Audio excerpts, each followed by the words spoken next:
Olá, pessoas! Olá. Sejam todos muito bem-vindos a mais um Malkenix, aquele programa em que a gente pistola, e daí a gente pistola mais um pouquinho, e aí a gente continua pistolando só pra poder manter a coerência. Hoje, com a segunda parte do Conduzindo uma Crônica. Se você não viu esse, ele vai estar em algum lugar perdido por aqui depois, quando esse vídeo for pra plataforma vermelhinha. Quando não viu um, é isso? Se você não viu um, exato. Bom, beleza. Eu falei o 2, né? Não, você falou, você não viu esse. Ah, o outro. É o outro. Mas quem tá aqui agora que não viu o primeiro pode assistir, porque como eu falei merda no começo, quando eu tava gravando o Stories, você não perdeu nada. Mentira. Vocês perderam. Ou não também, foda-se. Sei lá. É pra quem tá, tipo, é uma visão, tipo, de um outro ponto de vista, essa que é a verdade, né? Sim. Do que a do livro traz, é basicamente isso, né? É. Mais um ponto, tipo, E a verdade é, tipo, é a primeira coisa que eu leio quando vem o livro, tipo, um negócio que você tá falando com você, né, antes até, já é a parte narrativa. Sim. Que mesmo que você discorde de tudo, ou você concorde com tudo, você aprendeu algo. Tipo, algo novo vai vir, sabe? Tipo, alguma ideia vai surgir, alguma coisa acontece, sabe? Tipo, é uma parte que pra mim é muito boa pra trazer ideia e pra mim, pelo menos escrever como eu narro e como eu penso, sabe? Gostei. Sim, eu gosto bastante. É a parte do livro que eu mais gosto. Gostei de dessa ler. forma de enxergar. Sim. É verdade, a narrativa sempre tem algo novo pra você aprender. Tem. É impossível você saber de tudo, sabe? Tipo, é literalmente impossível. Então, é da hora. Vamos Tá. lá? Começar com descrição? Vamos começar com descrição. Descrever o que ocorre... Tá pequeno. Você pode aumentar um pouquinho, por favor? Eu tô ficando mais míope com o tempo? Talvez. Tá bom, assim. Descrever o que ocorre é uma das habilidades do narrador, que são fáceis no começo, mas contém nuances suficientes para toda uma vida de desenvolvimento. Eu discordo. Mas já? Sim. Eu não acho que é fácil nem ferrando. Pra mim nunca foi fácil, pra mim nunca foi uma habilidade fácil. Tá, ok. Pra mim, tipo, é a habilidade mais difícil que tem como narrador, tipo, disparado, assim. Vamos ver o que ele tem mais a dizer, mas pra mim, tipo... Eu confesso que escrevendo eu também tenho um pouco de dificuldade em descrever. As coisas. Eu construo muita narrativa, eu construo muita tensão do texto, mas eu falho bastante em construir o cenário, a ambientação. Mas eu acho que é descrever tudo, na verdade, né? Sim, Descrever sim. o que os personagens estão fazendo, o que os NPCs estão fazendo, o cenário. Pra mim é uma habilidade, tipo, que... Sei lá, sabe? Pra pessoa que escreveu provavelmente não foi tão difícil. Sim. Mas pra mim é, tipo, é a habilidade mais... E pra tensa. cenários e personagens, a gente recomenda o Pinterest, porque assim você não tem que se matar desenvolvendo a sua técnica de descrever ajuda lugares muito mais, e né? pessoas. Porque nem sempre é uma técnica que vai ser útil de verdade você desenvolver pra outras coisas, sabe? Então, às vezes, você gasta muito tempo se focando em uma coisa. Mas você gosta. Isso que é Não, a verdade, não ser que né? você goste, claro, mas assim... sendo que você poderia estar trabalhando melhor a sua narrativa, Sim. a criação de plot, sabe? Tipo, pra mim é uma das partes que você menos precisa gastar tempo se esforçando, porque o resto é muito mais relevante. E pra mim, tipo, na minha opinião também deixa o jogo mais dinâmico, né? Você mostrar, tipo, você encontrar essa pessoa, quando Sim. você encontrou uma pessoa de cabelos louros, enrolados, blá blá blá, Sim. sabe? E o cenário é a mesma coisa, sabe? Boa noite, Boa Leandro. noite, Leandro. Seja muito bem-vindo. Tudo bom? Estamos pistolando sobre descrição. Mas já, né? Sem Nem descrição. começou. Nem começou, velho. Né? Vamos lá. Basicamente, seu trabalho como narradora é descrever onde os personagens estão, o que acontece e com quem eles estão. A chave para uma boa descrição é saber quando ser evocativo e quando ser conciso. Tipo, aí já dá uma telzinha que, tipo, terrível, né? Trabalho. Trabalho. Vai lá, narrador. Eu acho que podia escolher uma palavra melhor, sei lá. Mas, tipo, trabalho me soa pesado, mas beleza. Dane-se, vai. É só, tipo, ser cri-cri. Mas, sim, eu acho que é terrível saber quando você ser conciso ou não. E é outra das habilidades que, tipo... Eu tenho a impressão que vem muito com o tempo, mas ainda assim... você vê muito narrador experiente cansando a multidão. Sim. Sim. E na dúvida, escolha sempre ser conciso. Eu acho que depende. Tem jogador que vai amar. Pode ser. Mas eu acho que você sendo conciso, você não vai gastar tanto tempo falando e vai deixar mais espaço para os seus jogadores agirem. Sim, entendi o que você quer dizer. Sabe? Do que você ficar gastando um longo período de descrição e as pessoas que... Sabe, a história não andar, você mesmo quer que a história ande, os personagens querem agir. Sim. Então, eu acho que a descrição, ela tem que ser eficiente, né? Ou você mostra uma imagem, ou você descreve, sabe? Tipo, você vai lá, faz tal coisa, ou nessa parede aqui tem um cofre, sabe? Tipo, o que quer que seja. Sim. Do que ficar, sabe? Porque o cofre era folheado com filigranas douradas e pequenos diamantes. E daí você reclama que o jogador tá no WhatsApp, né, cara? Exato, É sua daí. Então. Sou muito escrevendo. Eu também não sou muito fã. Seja Seja conciso. Honestamente, eu não sou muito fã de escrever demais também, não. Sim. Mas sim, tipo, eu tenho muita coisa a falar, mas a verdade é que, tipo, eu quero ver se tá no texto, na verdade. Tá. Tô tentando só reger o texto, mas tipo, tem muita coisa a ser dita. Então, desce mais um pouco. Um RPG diferente da ficção... Um RPG diferente da ficção literária, no fato de que os... Difere da meu ficção Deus, literária? eu já ia falar, tá faltando uma vírgula. Não, tá faltando leitura. Um RPG difere da ficção literária no fato de que os jogadores devem ser capazes de interagir com o ambiente que você descreve. Os jogadores precisam entender como as coisas que são relevantes para eles se relacionam entre si. Por essa razão, muitas coisas têm de ser descritas de forma clara e sucinta. Isso pode ser ilustrado com o exemplo da grande rocha. O narrador diz que há uma rocha grande no chão. Um jogador assume que grande significa o tamanho de um punho.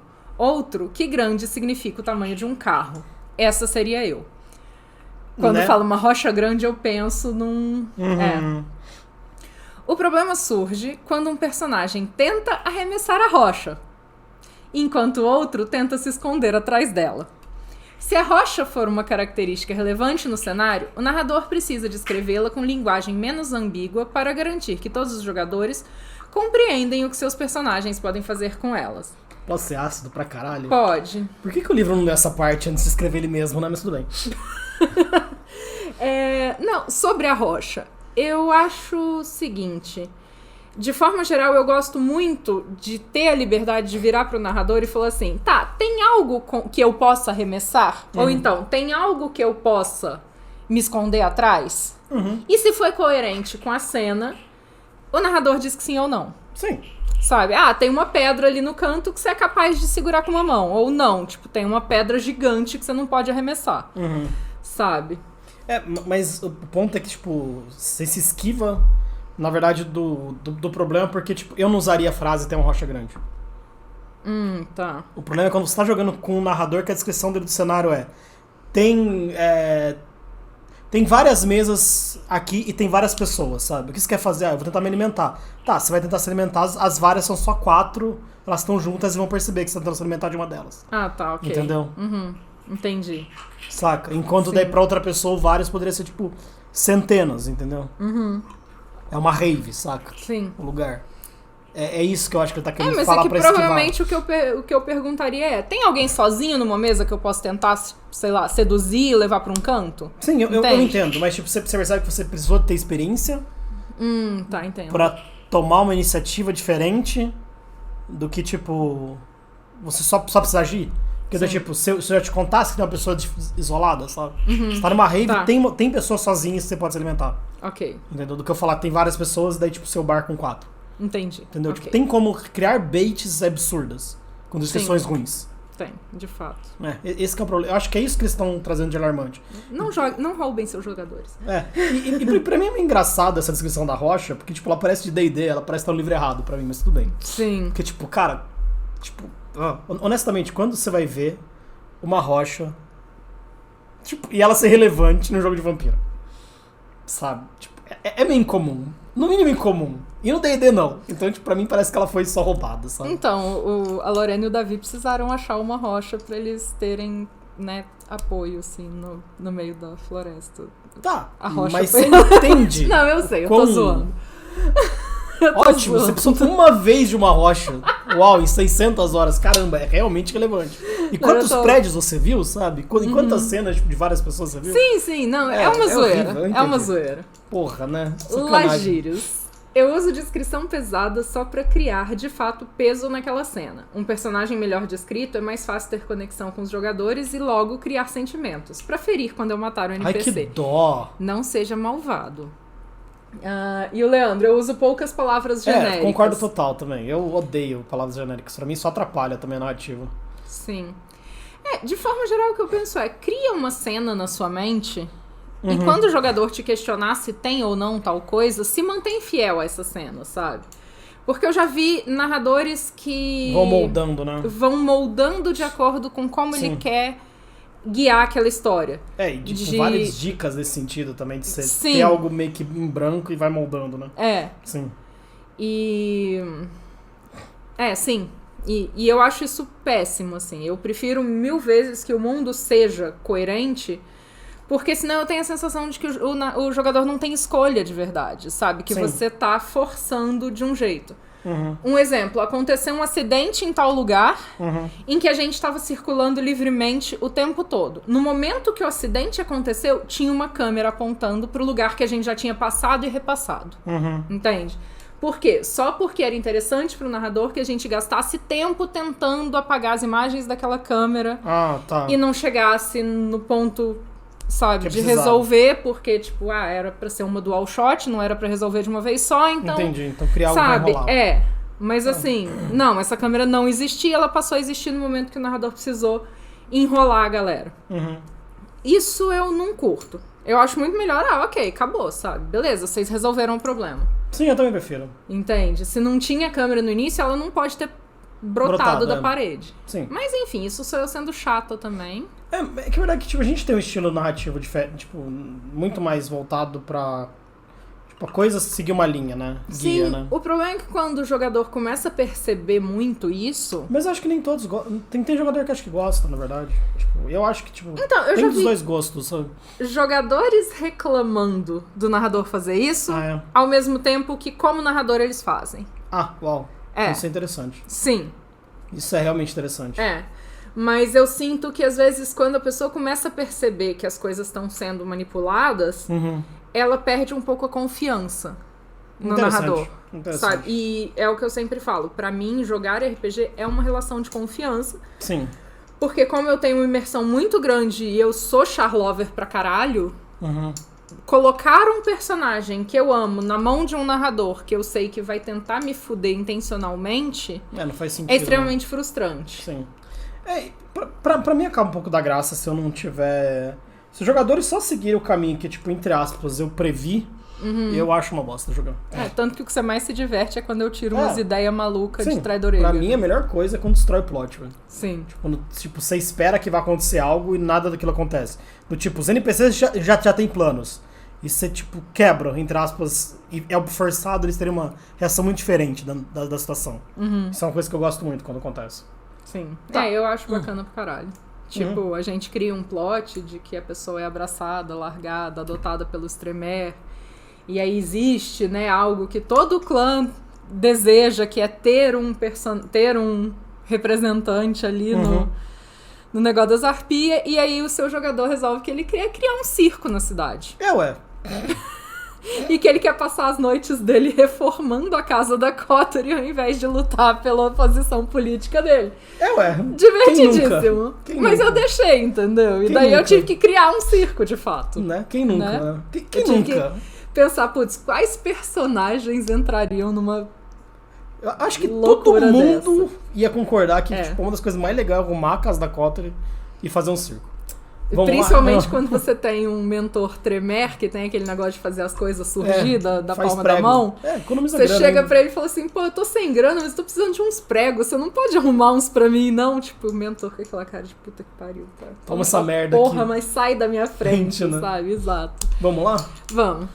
Entretanto, nem todas as descrições precisam ser exatas. O narrador pode dizer: as estrelas brilham no céu noturno como frios olhos julgadores. Julgadores, mano. A aparência exata das estrelas provavelmente não influenciará o que os personagens farão. Sei lá, isso só é especialmente relevante quando se descreve personagens secundários. A forma exata do nariz de um homem ou a largura de seu rosto raramente é importante, Portanto, você pode usar linguagem evocativa. Talvez os jogadores formem diferentes imagens mentais do personagem em questão, mas não tem problema. Você pode dizer: a garota parece uma raposa pega remexendo o lixo. O que isso realmente quer dizer? A imaginação dos jogadores é que dará a resposta. Uau! Por isso eu digo, gente, usem o Pinterest. Né? Tá, ele não fala de uma das coisas mais relevantes pra mim, que é tipo o que o Lagirius falou, e eu achava que ia falar também. Que é, sim, eu também uso descrição pra criar clima. Pra mim, uma das coisas mais relevantes, tipo, na narrativa, o momento de você descrever é pra você dar um clima. Você criar drama, você criar suspense, você enrolar a narrativa propositalmente pra criar algo. Love Pinterest. Love Pinterest. Pinterest. Inclusive, o Pinterest, ele não tem imagens que a gente tem direito de uso, né? Então, eu recomendo muito, se você pretender transformar essa crônica em algo no futuro e você não quiser ter que mudar a aparência dos seus personagens, usar o Pexels, use o Pexels ou aqueles bancos de imagem gerada por AI, que... Sim.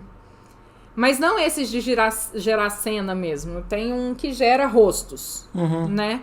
E que daí eles têm uma licença de uso um pouco diferente, às vezes se encaixa no que você precisa. Sim, é que é uma coisa que a gente se arrepende um pouco, na verdade, né? Sim, porque eu nunca vou conseguir imaginar a imagem que eu tenho mental do Abel. Diferente. Mas a partir do momento que eu quiser transformar a história da Lorena em algo, você vai ter eu vou ser obrigada a mudar porque é de um artista. Que não faz nem ideia de quem é, na verdade. Exato. Sim. Tipo, pra mim falta isso, de usar a descrição pra criar ambientação. Tipo... Eu entendo quão complexo é a parte de escrever, mas é uma coisa que, tipo, é pra vida inteira, pra você aprender. Porque, tipo, eles falam pra você tentar ser pro lado mais... Tipo, eles dão meio que ideia pra você tentar ser pro lado mais conciso, né? Mas, tipo, é uma habilidade que eu acho que é muito fácil errar pros dois lados. Tipo, sempre. Sim. Do tipo, você não narrar uma cena que deveria ser narrada de forma longa e descritiva, e ao mesmo tempo você narrar às vezes uma cena que não deveria ser narrada de forma longa e descritiva, de forma longa. Por isso que eu falei, sabe? Tipo, sabe? Seja conciso, mas seja eficiente, sabe? Sim. É importante que você alcance o objetivo que você tinha quando você começou aquela descrição. O problema é que, por exemplo, uma cena final você não quer isso. Ah, tá, ok. Depende, porque se você começar a descrever o detalhe do teto da abadia de não sei o quê... Sei lá, 3 minutos, 2 minutos, 3 minutos, de descrição no final. Algo nessa linha é bem ok. Sabe? É muito mais fácil falar, tipo, ela tem detalhes dourados na arquitetura, sabe? Tipo, foda-se, porque isso, na verdade, vai tirar o foco do que você quer que a cena seja. Depende também, tipo, a verdade é que, tipo, acho que não existe uma... E acho que esse é o grande problema, não existe uma fórmula.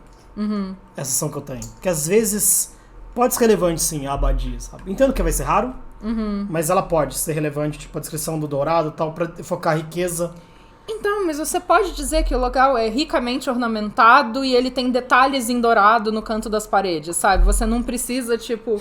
Ele é ricamente ornamentado, construído com o estilo barroco, e detalhes de, sabe? Tipo, você não precisa sei lá, os enfeites são serpeantes e se enrolam uns com os outros, criando uma sensação de unidade, sabe? Esse que é o meu problema. Você descrever, é uma abadia, ela é extremamente luxuosa, com detalhes dourados e ricamente ornamentada. Acabou, sabe? Você não precisa, né? É muito diferente de você... Que daria pra fazer isso que você descreveu, tipo, uma cena onde o personagem tá esperando por muito tempo algo. Ah, sim. Ótimo. Mas aí é que isso traria a sensação... da tempo. Cena ser arrastada, sim. Exato. Mas é pra isso que eu tô dizendo. Tipo, mas você tá falando, por exemplo, numa cena final. Não é o que você quer. Não é o que você quer, mas eu acho muito difícil você falar, tipo, nunca narra isso. Não, mas eu acho que é melhor você pecar por não narrar do que você pecar porque você se prendeu demais a esses detalhes. Pode ser que sim. Entende? Pode ser que sim. E se a ambientação for tão importante assim... Pega no Use Pinterest. imagens de referência, sabe? E aí, assim, não é... Enfim, RPG já é um hobby extremamente elitista. Porque os livros são caros, você precisa ter disposição de tempo pra se reunir. Sim. E 90% da população tem um celular. Sim. Um smartphone, sabe? Então não é nada demais pensar que pra coisas importantes você pode pôr a imagem no seu celular e mostrar pros jogadores na mesa. Pode. Entende? Pode, é isso que eu tô querendo dizer. Uau. Lagírios falou. Ale, Oi, seu Ale. gato, como você está, meu amor? A gente está falando de descrição de cenário. Também tá na boca, né? Falando que como difícil descrever coisas e, tipo, com tênue a linha entre descrever demais ou descrever de menos as coisas. O Lagírios falou, novamente eu usaria isso se fosse preciso pra narrativa. Uma campanha que narrei há tempos atrás tinha uma espécie de Deus presente, mas quase morrendo, que era alimentado por tubos que passavam por todo o castelo catedral dele. Então eu descrevi isso com detalhes. E o Leandro falou, acho que dar uma olhada no conceito de semiótica. Sim, é uma ideia bastante útil. O que é isso? Eu não sei o que é isso. Que é o significado dos símbolos, né? Tá, eu entendi mais ou menos. Entendeu? Tipo, semiótica é a comunicação através de símbolos. Tá. De certa forma, os significados, enfim. Se vocês quiserem mandar uma descrição, uma definição mais bem elaborada aí no chat, eu agradeço. Porque agora eu tô sem teclado, mas é isso. E o Ale maravilhoso falou que tá ótimo, mas melhorou muito agora. Como a gente não pode não amar, né? Samuca! E aí, Samuca, beleza? Gente, só tem gente gata nesse chat. Puta merda. Semiótica é estudo de símbolos e signos. Obrigada, Lagírios. O dourado evoca riqueza, tá. Sim. Okay. Sim. Mas aí é que tá, sabe? O quão importante é você descrever forma, textura, cor e coisa. Raramente é. Sim. Ou você virar e falar assim, tem muito dourado e pelo luxo do lugar você deduz que deve ser eu ouro. acho que é isso mesmo que ele deve tá falando, né? Do tipo, você economiza nisso mesmo, né? Sim. Tá. Tá?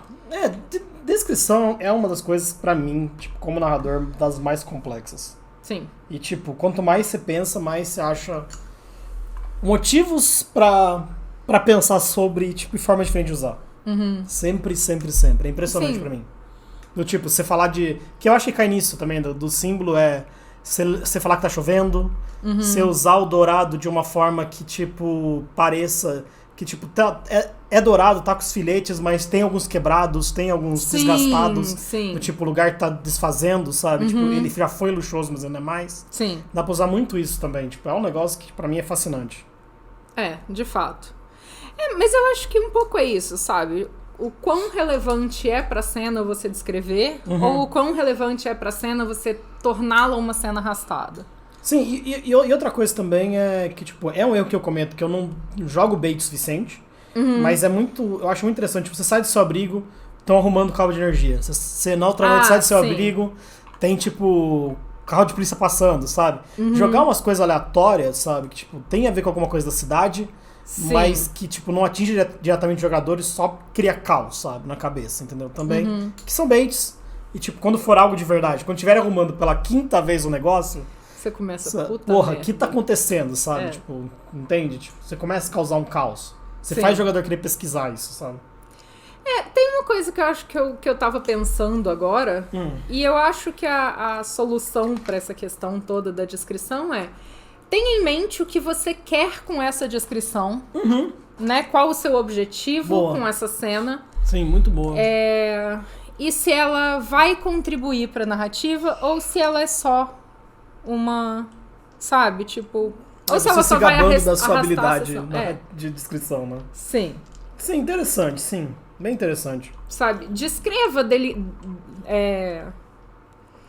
de forma consciente do que você quer com aquela cena. Lagírios, eu só descrevi o líquido do tubo, mas mesmo assim não foi tão grande. Foi algo. Vocês veem enormes cilindros de vidro extremamente transparentes se espalhando por todo o castelo.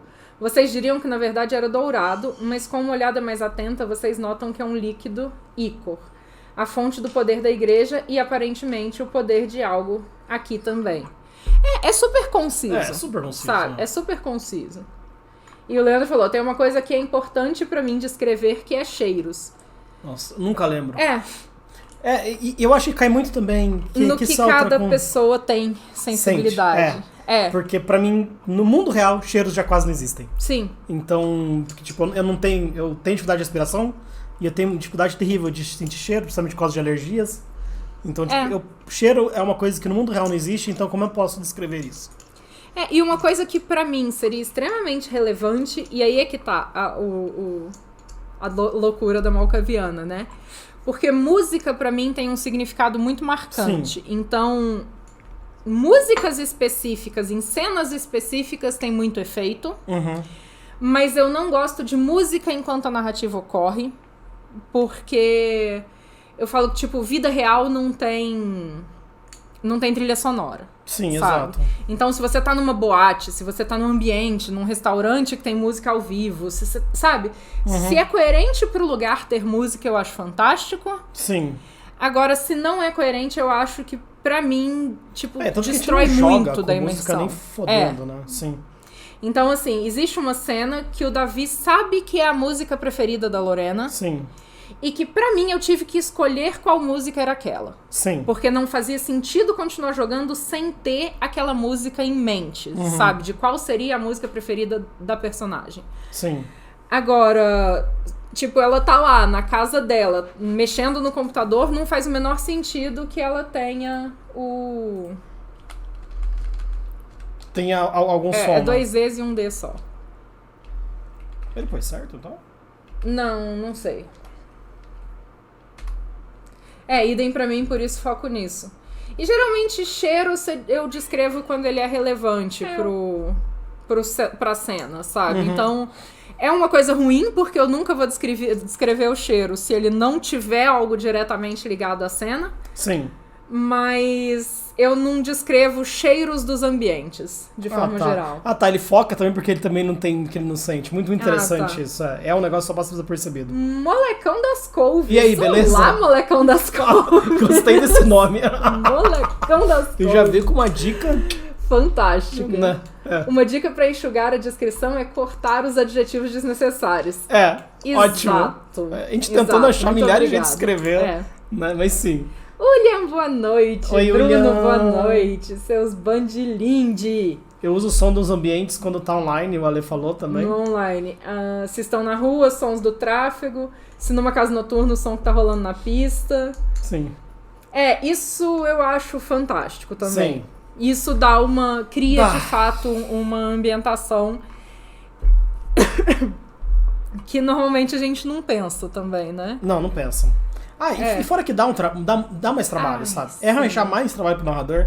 E a realidade é, eu também, incrivelmente, né? Eu sou o pior narrador do mundo, né? Porque eu não sou uma pessoa de sons também. Então, não.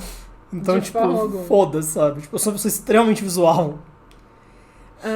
Daí o Samuca. Nem música experimental, eu amo usar aqueles ruídos em cenas mais sombrias ou ruas igual Only Lovers Left Alive. Então, se for um som do ambiente, eu acho da hora pra caramba. Mas a gente não joga som nenhum, o que eu não curto, por exemplo, você tá entrando numa cena de tensão, daí entra o tandadandan, sabe?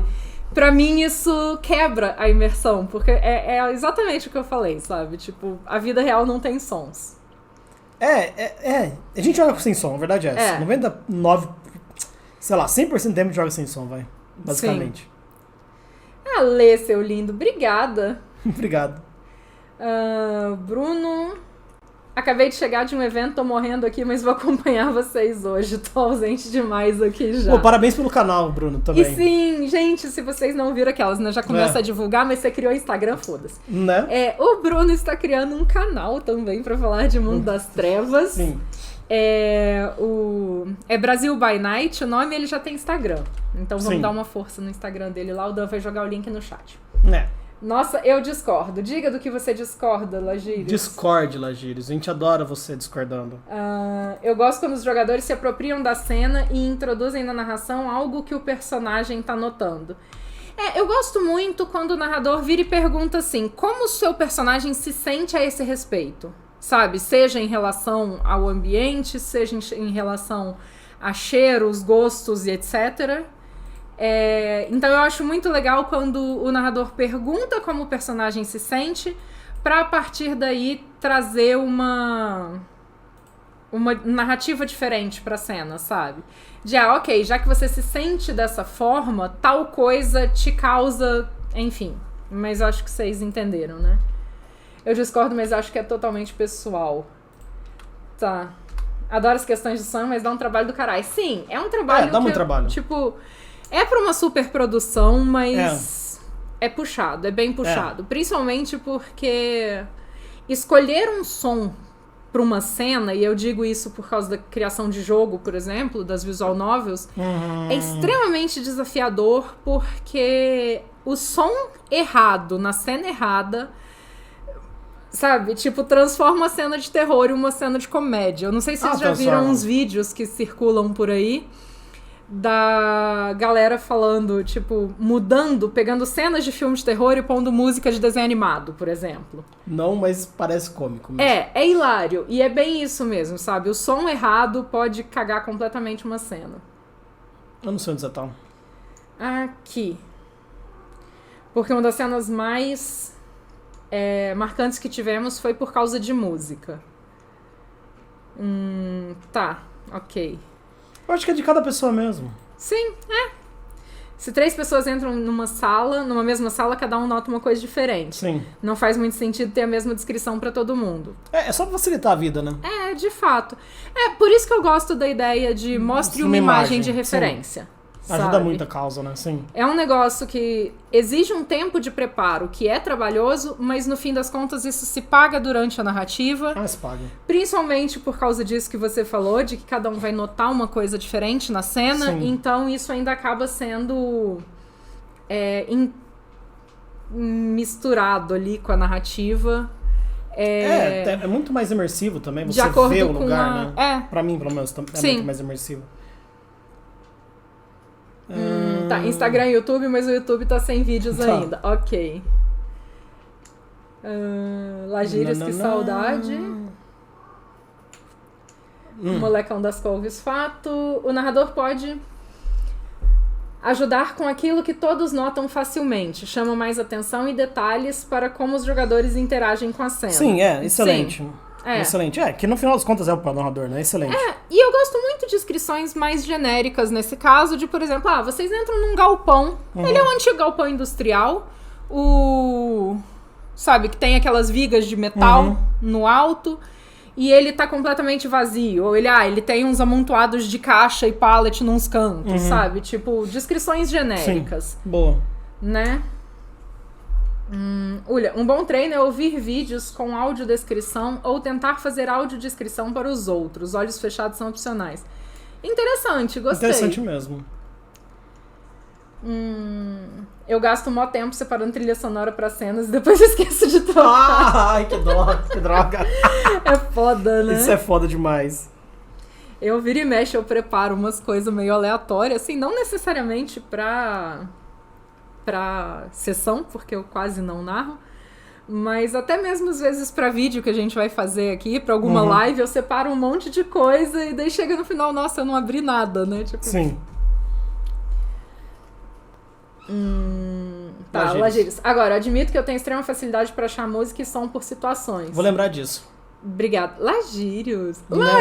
Lagírios. Você tá sozinho, Lagírios, aí, né? A gente tem um chaveco pra fazer pra você depois, né?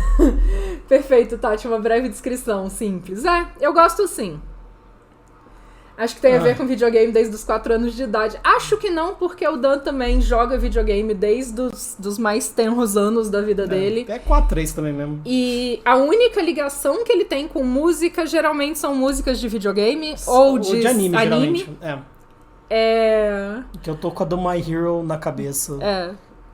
Não, My Hero 2 e a outra também, que é da abertura do Demon Slayer, sendo que eu nem vi o negócio. Você tá esses dias todos cantarolando e você talvez não tenha notado a abertura do Sword Art Online. Sim, também tô Você estava cantarolando ela hoje, antes da gente abrir live. Eu tô com essas 3 na cabeça. Eu gosto de descrições genéricas. Eu também prefiro descrições genéricas e aí você vai aprofundando à medida que os seus jogadores forem perguntando. Sim. Adorei o que o Leandro falou. Fiz uma campanha de 6 anos que eles entraram. Não, todos os meus galpões são iguais. Total, sabe? Os galpões tudo igual. Também. Sim. Gente, uma coisa que rola direto, é do Dan usar uma imagem de referência de um lugar e eu viro e falo assim, não, então, porque tem uma janela superior lá que se eu virar pássaro eu consigo pousar no beiral da janela e não sei o quê. E aí o Dan olha pra mim assim, tem? Tá, então se tem, você pode usar, sabe? Vai lá, boa sorte. É terrível. Sim, a primeira temporada. Sim, te amo a primeira temporada. Tá, vamos voltar pra nossa leitura, vai? Sim. Vamos voltar. Ou ainda tem mais coisa? Não, o Agírio está falando da abertura do Saw e do Demon Slayer. Sim, a gente se tocou que era a mesma pessoa. O Dan abriu, assim, nossa, olha, escuta a voz dessa mulher. Na mesma hora eu já me toquei que era a mesma pessoa. Foi instantâneo, assim. Sim. E pra mim, música é um negócio que tem uma identificação muito forte, no ponto de, tipo, situações traumáticas da minha vida terem feito com que eu nunca mais ouça determinada música que eu amava. Foda, né? Sabe, de eu me sentir mal como eu me sentia em determinada ocasião. Isso é terrível. Pra mim é assim. Ok, próximo tópico, então, já que a gente já falou bastante de descrição. Já, ótimo. A sessão. Na hora de conduzir uma sessão, a preparação é o elemento-chave. Você pode criar um conjunto de materiais para si mesmo, para que no calor do momento você possa suplementar sua improvisação com coisas que você criou de antemão. Ótimo. Geralmente, um bom modo de preparar uma sessão é planejar uma série de cenas que podem acontecer em uma ordem pré-determinada ou mudar de lugar entre si, dependendo de como o jogo se desenrola. Planeje suas cenas de modo que ocorram com um gatilho que provavelmente os personagens dos jogadores ou do narrador acionarão. A maneira mais simples de começar uma cena é essa. Um estranho nas ruas dá um telefone pra você. É pra você, eu acho, ele diz. Ou seu telefone pré-pago toca. Um personagem secundário também pode fazer uma visita, enviar cartas ou algo do tipo.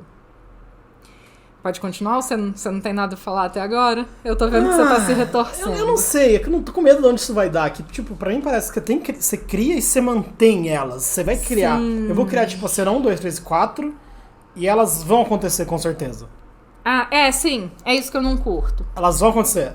Eu não gosto disso. Pelo menos o que parece, sim. Eu não posso resolver que, você tem ali uma série de quadradinhos que você vai montando, alinhar de acordo com o rumo que as coisas tomarem.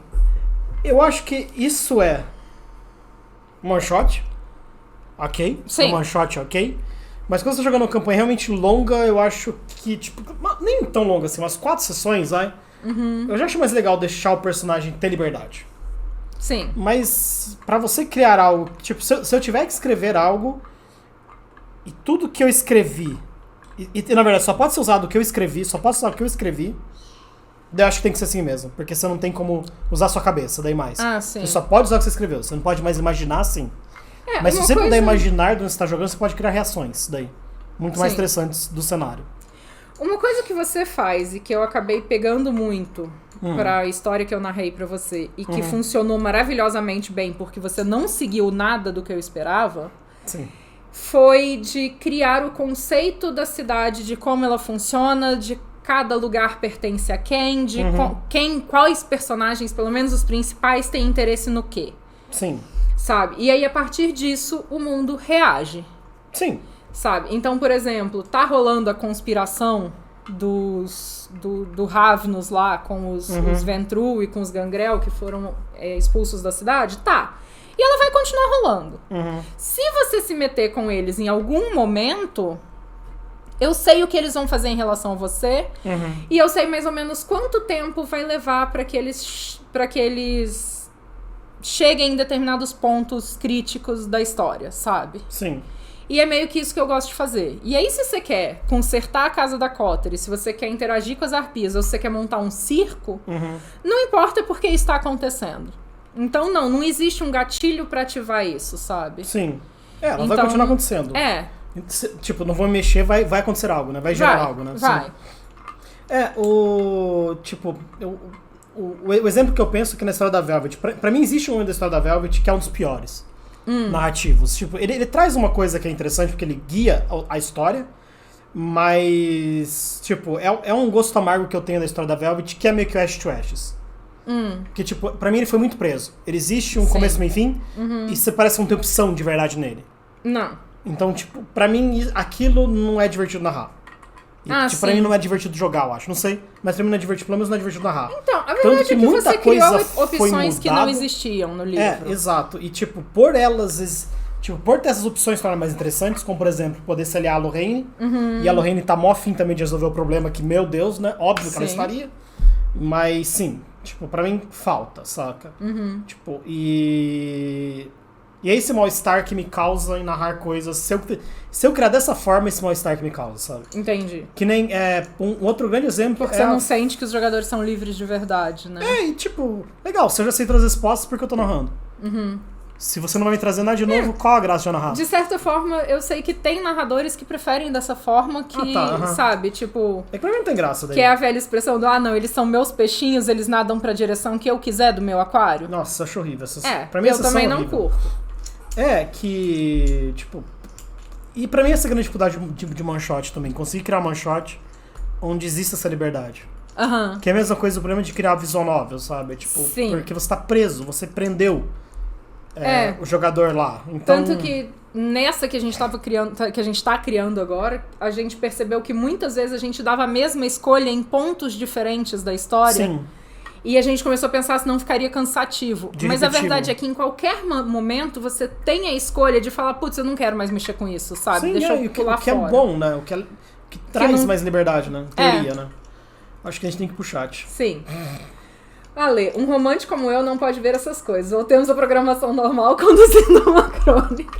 Então, Ale, programação normal aqui no nosso canal, né? É um pouco overrated. Assim. Né? Eu sou viciada em música, eu ouço música todo tempo. Nossa, eu não. E eu sou também. E o Ale falou, eu já montei uma shot, a campanha curta, com ideia tirada de música.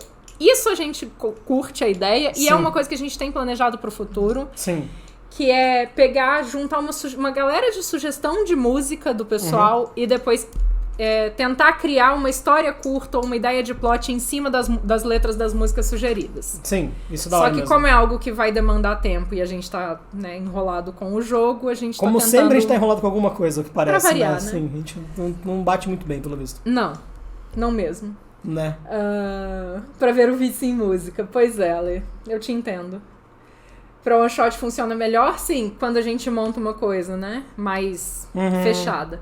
E o Leandro falou, eu não sei montar one shot. Somos dois. E aí o Ale deu a sugestão, acho que é uma boa em trazer algo sobre montando one shot. Sim, a gente tem esse planejamento também. A gente tem esse plano, só que eu discordo que você não sabe montar one shot. Porque você tem uma noção, que pra mim é quase impossível ter, que é de quanto tempo aquele trecho vai levar pra ser jogado. Não, nossa, eu tenho um palpite. Mas geralmente o seu palpite, a não ser que eu ferre com a sua ideia, o que é o padrão? Improvável. Nossa. Você tem ideia de quanto tempo determinadas coisas vão levar? Lógico, às vezes as pessoas resolvem ir fazer compra no meio de uma caçada, exato. Fugindo de mas caçadores. na verdade, quando não é pra ser one shot, foi muito mais fácil de lidar. Sim. Porque se fosse pra ser one shot, legal. Vocês fazem a compra. Você resolve o problema, sabe? Você consegue acelerar. O narrador tem poder de tudo, a verdade é essa. É muito difícil, sabe? Sim. E o Molecão das Couves falou que já montou várias usando música como inspiração também. É uma ideia muito boa. Música mesmo. É muito bom. Adoro música como inspiração, isso fez sucesso. Eu gosto muito de ter músicas temas pra determinados personagens ou pra determinadas que interessante, ocasiões, porque pra mim torna elas mais memoráveis, mas eu não gosto das cenas tocando no momento, sabe? Entendi. Mas de certa forma, sabe, tipo, eu sempre lembro de tal personagem quando eu ouço tal música. E pra mim, é quase que uma associação automática. Olha, sim, quando eu narro eventos acontecendo na cidade, o jogador escolhe se vai interagir com eles ou não, independente do plot original. Boa, sim, exato. amo. Seria equivalente a side quests. Eu amo side quest. Então, mas a diferença de side quest é que nos jogos, de forma geral, nos jogos eletrônicos, é que quando você vai fazer a side quest, a linha principal para, né? Sim. Tipo, meu Deus, o dragão está atacando a cidade. Não, mas eu vou ali levar maçã pra Chapeuzinho Vermelho. Quando você volta, o NPC tá falando, meu Deus, o dragão está atacando a cidade, sabe? Sim. E nada queimou. Né? Então, sim. Meio que é essa. Sim, pode ter certeza que quando você voltar não vai ter cidade mais. Exato. Ok, você quer ir mesmo? Vai lá, não tem cidade mais. Legal, você volta não tem cidade. Não tem nem menina que você vai te pagar pra você levar da maçã. Eu curto bagarar e pegar música e transformar em história. Sim, eu curto. Isso deu raiva. O Bruno, um evento que eu estava, tinha uma mesa de V5 em que os jogadores eram todos anciãos, príncipes e arcontes no Oriente Médio, com fichas super poderosas e enfrentando o Sabá e a Segunda Inquisição. Todos os vampiros tinham a disciplina do clã em nível 5 e outras extras. Uau. Interessante, vai. Eu gosto dessa ideia também. Pra one shot eu acho legal. Tanto que a ideia de one shot é meio que essa, né? Tipo... O molecão puteiro em João Pessoa, a música sobre minha primeira transformação em um lobisomem. Amei. O Lagir Solô tem um monte de one shots baseado em letras de música. Só eu não tenho nenhuma. Nem palpite disso eu tenho. Eu começo a cena e, meu Deus do céu, Ai, Raimundos. Raimundos, eu tenho sentimentos mistos com Raimundos, porque era tão divertido ouvir, era tão, sabe, revolucionária a ideia de você estar falando um monte de palavrão, não sei o quê, mas daí quando a gente olha em retrospecto, a gente vê o quão nocivas determinadas letras são, daí a gente fica tenso, caralho. Né? Mas é o tempo, é difícil. O tempo. Tem que separar, né? Sim, o dragão do Ale também queima tudo. Boa, Ale. É isso aí, Ale. Fez a side porque quis. Exato. Eu amo isso. E a sensação é mais gostosa de se ferrar. Você tem a sensação de que, tipo, você fez escolhas reais no mundo, sabe? Sim. Vamos lá? Vamos. Ao planejar suas cenas, você pode... Ao planejar suas cenas, você pode lhes conferir inícios distintos, mas tente deixar os finais abertos às escolhas dos jogadores. Glória Shurima. Sim. Por exemplo, criar uma cena em que os personagens matam o príncipe e então tomam seu lugar na frente de todo o Elísio é ruim, pois e se eles não fizerem isso? No entanto, se os jogadores tiverem dito que desejam matar o príncipe, você pode providenciar uma oportunidade para que isso ocorra no Elísio e então fazer com que o personagem secundário pergunte a eles: e agora, vocês acham que podem assumir o lugar dele? Assim, a ideia é inserida no jogo, mas os jogadores podem fazer suas próprias escolhas. Interessante, vai. Interessante. Tá. Se há grande chance de uma cena dramática ter grandes implicações no restante do jogo, deixe-a para o final. Desse modo, você terá até a próxima sessão para considerar suas repercussões. Isso é uma ótima dica. Sim. E tem mais uma dica para campanhas realmente longas, se você tiver que narrar em pouco tempo. Se você tiver que narrar todo dia, que é o meu caso, era o meu caso, tipo, de narrar todo dia e ter situações, tipo, é algo que eu aprendi a fazer, que se vai ter uma situação onde vai gerar algo que eu vou ter que pensar muito sobre, eu coloco lá primeiro e crio, tipo, coisas que os NPCs vão fazer pra, tipo, falar com o personagem, conversar com o personagem sobre determinados assuntos, pra depois ter conversas intermediárias pra você ganhar dias pra você poder pensar sobre essa grande decisão que a personagem tomar. Sim. E uma coisa que a gente faz muito também é de você virar e falar assim, na sessão de hoje tem uma decisão muito importante que se você tomar uma decisão que eu não tenha previsto, a gente vai precisar de uns dias pra poder... Arrumar. Sim. Mas é isso que ele tá falando, né? Tipo, ele está induzindo, sabe? Né? Não, olha aqui, né? O Ale falou, matar no Elísio, legal. Super sutil. Um príncipe super discreto e realmente nada dramático. Né, super. É o tipo de coisa que não aconteceria na nossa história, porque, primeiro, o Dan nunca criaria uma oportunidade para que eu possa matar o príncipe, ele me faria descobrir uma oportunidade ou não, se ela não existir. Porque é isso, o mundo existe independente das ações do jogador, então se o príncipe tem um mega esquema de segurança infalível, ele tá vivo há tanto tempo, não é à toa, sabe? Sim. Não vai acontecer só, eu posso querer matar o príncipe, mas se eu não criar uma forma, não vai rolar. Sim. Né? Sim, tem que ser lógico. Sim, pra gente tem que ser lógico. Né? A gente perdeu isso aqui. Essa ideia é legal de se divertir pra one shot quando é pra jogadores que conhecem. A maioria ali nunca tinha jogado V5. Daí é um épico feio. Isso ferra bastante. É uma falha terrível. Eu acho que pra jogadores que não conhecem o sistema, que nunca jogaram, a receitinha de começar como humano e ir desenvolvendo os personagens é maravilhosa. Porque aí a verdade é, o jogador vai descobrindo o cenário junto com o personagem. Então vai ser uma experiência muito mais imersiva também, porque você vai estar aprendendo coisas que nem o seu personagem sabe. Entende? Sim, daí é mais gostoso mesmo. Eu sempre deixo os jogadores fazer o que eles quiserem. É Mas engraçado. você tá perdendo coisa. Não. Sim, peraí, volta. Tá, o Ale falou, eu deixo. Sobre matar o príncipe. Sim, só se fizer sentido, não existe segurança infalível. Há controvérsias. Eu sempre deixo os jogadores fazer o que eles querem. O engraçado é que tem mais medo assim. De início, não. De início, eles vão no oba-oba. Quando merda tá voando pra todo lado, aí eu escuto muito, fudeu. E na verdade depende, cara. E o Leandro falou, não tenta matar o príncipe. Na V5, de fato, é um problema maior. Tipo, a segurança infalível. Sim. Porque todo mundo é muito fraco e você não consegue achar... Você não consegue nem achar justificativa porque eles estão vivos há tanto tempo os personagens, né? Sim. Então, cria esse looping infinito tipo de problema, né?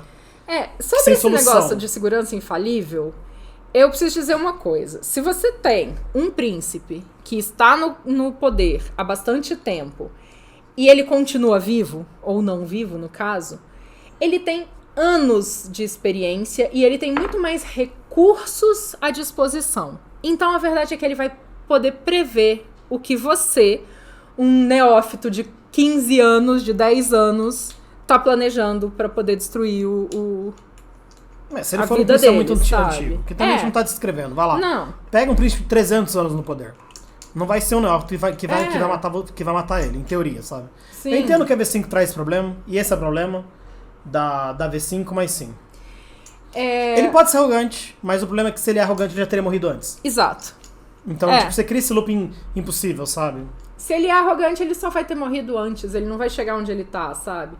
E baixar a guarda não faz sentido. Ele já baixou a guarda em um momento. Porque ele viveu há 300 anos. Porque ele é 300 anos como príncipe. Pra mim sempre tem esse problema, sabe? O que aconteceu pra que depois de 300 anos se precavendo, principalmente porque depois de 300 anos fazendo algo, você cria o hábito de fazer aquilo, e daí ele só morreu, sabe? Eu acho muito difícil justificar. É que nem o problema meu que eu tenho com o Critias, do jeito que ele tá. Que é muito difícil justificar porque ele tá vivo, se o modo operante dele é viver entre os neófitos e atacar eles em frenesi. Sendo que uma ficha inicial tem 70% de chance de matar ele. Então, em nenhum neófito, até agora que ele atacou e matou, tinha uma ficha inicial de combate. Ou os amigos que estavam ali junto... Nunca se uniram pra tentar matar ele. Então ele é um personagem que, tipo, não dá pra existir do jeito que ele tá. Sim. Então é um problema o jeito que ele foi criado, porque ele já tem 2.000 anos. 2.500 anos, 2.400. Então como ele ficou vivo dos 2.400 anos, agindo de forma tão imprudente? Sim. Não faz sentido. Em algum momento ele já teria que ser eliminado. E esse é o problema da ficha na V5 ser fraca, né? Porque além de tudo, não tem esse tipo ex-máquina. Do tipo, você não consegue matar ele. Simples. Ele não precisa se defender. Ele é tão mais poderoso que você, que só não importa o que você fizer. Sim, que é esse ex-máquina que tinha de proteção antes pro cenário, né? Sim, mas sim, é complicado mesmo. O Molecão das Couves falou: acho bom quando o narrador descobre o cenário junto com os jogadores também. Eu acho isso interessante para as propostas de narrativa compartilhada, sabe? Mas pra gente não funciona. Porque a gente gosta de um universo que seja funcional e coerente, e quando o narrador não tem perfeito domínio do que o universo é, de como cada NPC vai agir, a chance disso, né, desandar é maior. E a gente gosta de campanhas longas, exato. Tipo, pra gente jogar tipo, uma campanha de menos de 300 horas é meio que impensável. Mas eu entendo também que isso é uma chatice nossa, e que a gente tem esse preciosismo com a coerência e com o funcionamento das coisas. Então, sabe, tipo, é só a nossa opinião de que pra gente não funciona. O Ale, eu narrei para 3 grupos de jogadores diferentes a mesma crônica curta e cada ação dos anteriores no cenário reverberou no próximo grupo. Isso eu acho muito divertido e eu acho que deve ser o caos para você conseguir, sabe, ir implementando isso de forma significativa e sem virar uma... Sabe, tipo, meu Deus, onde eu guardei a chave disso, sabe? Eu acho interessante, sim. Não, eu acho muito legal, mas eu acho bastante desafiador, é isso que eu quero dizer. Mas é uma coisa você narrar uma crônica contínua. Pode ser, faz sentido. É um jeito de você criar uma short que é uma crônica contínua. Não, eu acho bem da hora, gostei dessa ideia. Aí a Alena falou, e tá lindo agora, SI na parada. SI é uma... né? A gente vai falar da SI eventualmente. Né? O manifesto, Destruir o Príncipe, crônica do tipo Planos Infalíveis do Cebolinha. O ponto é o seguinte, existe um jeito fácil de destruir o príncipe. Você joga uma bomba no Elísio no dia que você sabe que ele vai estar lá. Agora, você tem acesso a uma bomba? Sim. Esse é o ponto, sabe? Tipo, um jeito existe, mas você precisa ser capaz de construir esse jeito. E eu sempre tenho essa pergunta. Por que nenhum grupo anarquista fez isso antes? Você tem que ser capaz de responder essa pergunta. Se tipo, como narrador, pra mim, pelo menos, esse é o desafio. Por que nunca fez isso antes? Sim. E se existe uma resposta... Quer dizer, se não existe uma resposta, eu tenho um problema. Sim. Na verdade, que eu tenho que ter uma resposta. Sim. Aí o Lagiris falou, porque todo império um dia cai, horas. É simples. Sim, mas os impérios, eles geralmente não caem pelo movimento das formiguinhas. Eles caem pelos movimentos dos gigantes que estão ali movimentando as coisas. É só a gente olhar o golpe da Dilma e o não impeachment do Bolsonaro recente. Entende? Não foi o povo que tirou a Dilma, sabe? Não foram as manifestações populares. Porque se fosse por questão de aprovação e por questão de cometer crimes, o Bolsonaro teria que ter caído e ele tá presidente até agora, sabe? Então, assim, é muita ilusão pensar que pessoas com pouco poder vão ser capazes de destruir toda uma estrutura. Existe uma engrenagem muito bem encadeada e a verdade é que as pessoas que vão ter o poder de mexer nessa engrenagem são pessoas que estão muito no topo. E aí o Leandro falou, gente, vampiros não são racionais. Pra mim é o oposto. Eu discordo completamente. Porque, primeiro que é uma sociedade, se a gente tá falando de Camarilla principalmente, é uma sociedade em que as crias são escolhidas a dedo. Sabe? Por isso que pra mim também não faz sentido a história de vou torturar minha cria. Né? Porque você quer alguém pra continuar o seu legado, sabe, você escolhe abraçar por um motivo. Você ganha o direito de abraçar por algo muito grande que você fez. Então é uma bênção que você tem que usar bem, que você não vai ter lá de novo tão cedo.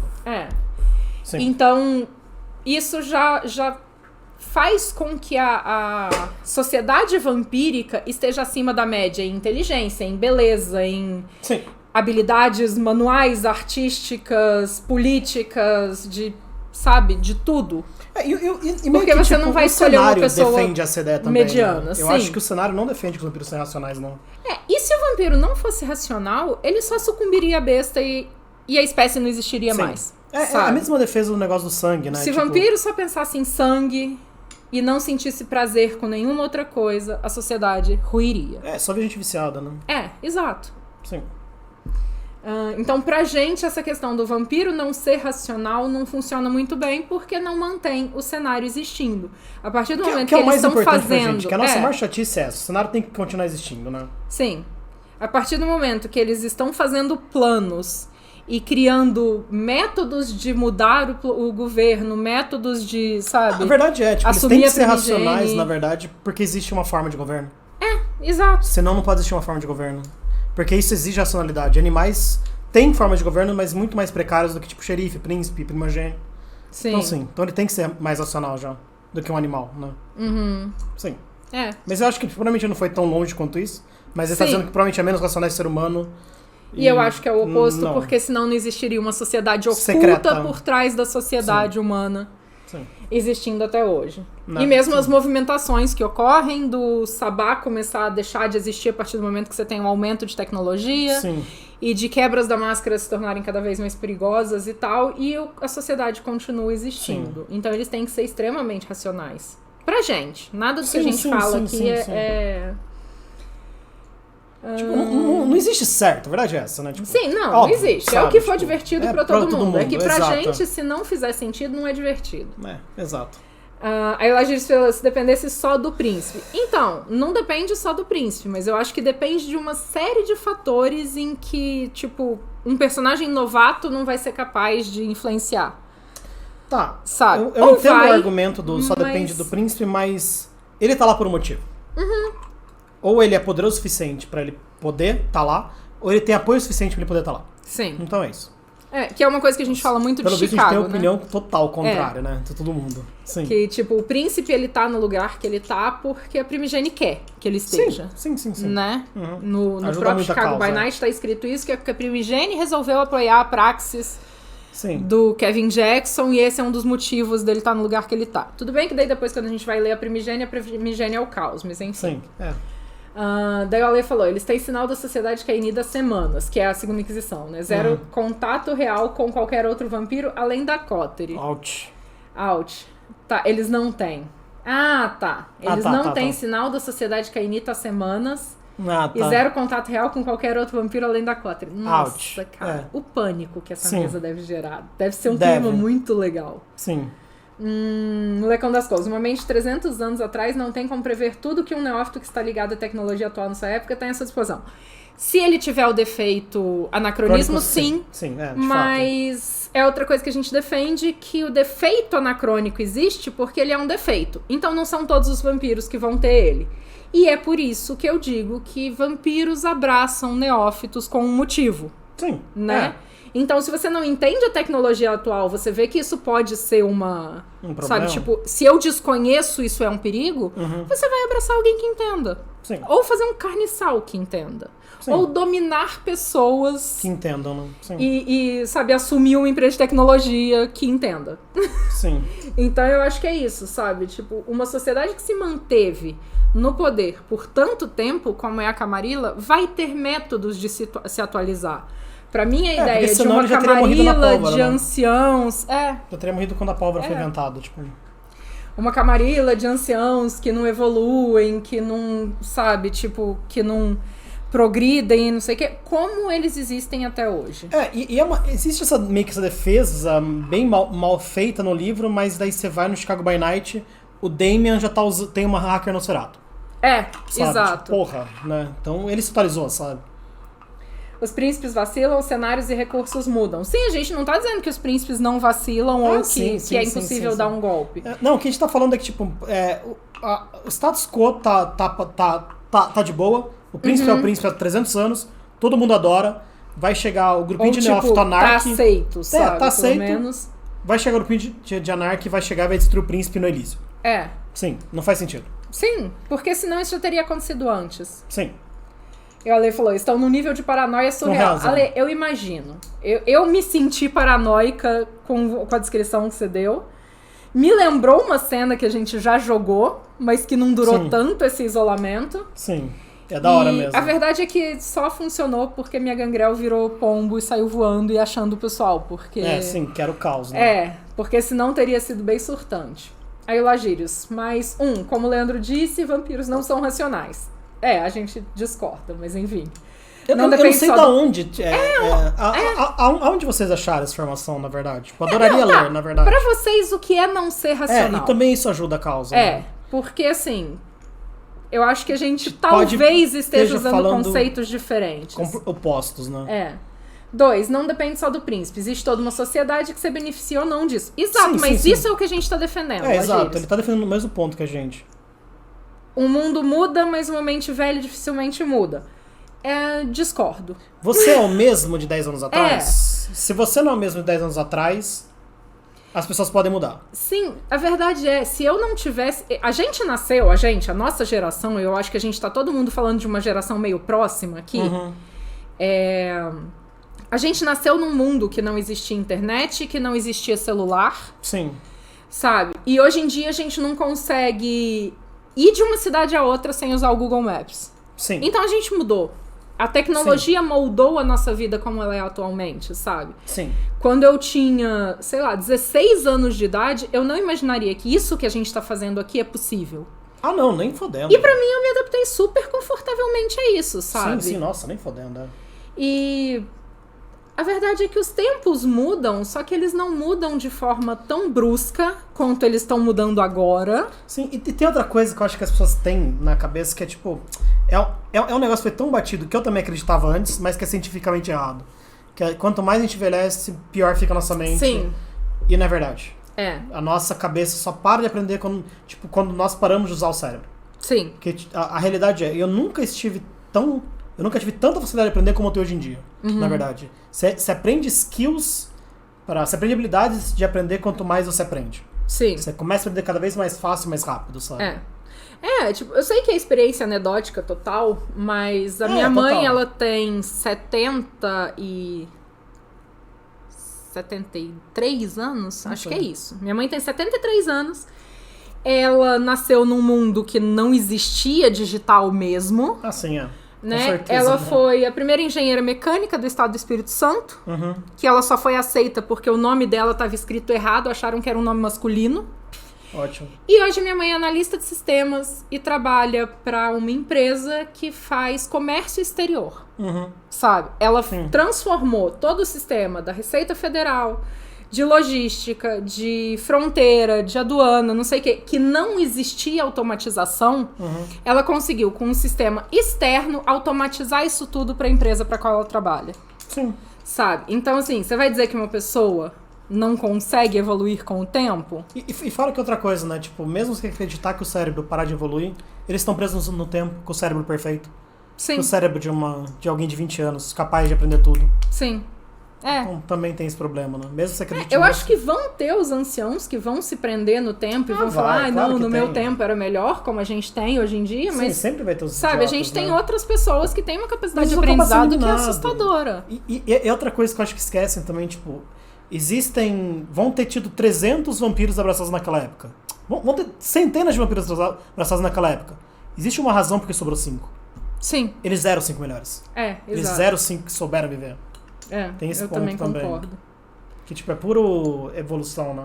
Sim, como diz um conhecido meu que era do BOP, o mundo gira e vacilão roda. Sim, e os vacilões vão rodar de verdade, eles raramente vão chegar a se tornar príncipes. Exato, boa. É um argumento que a gente concorda total.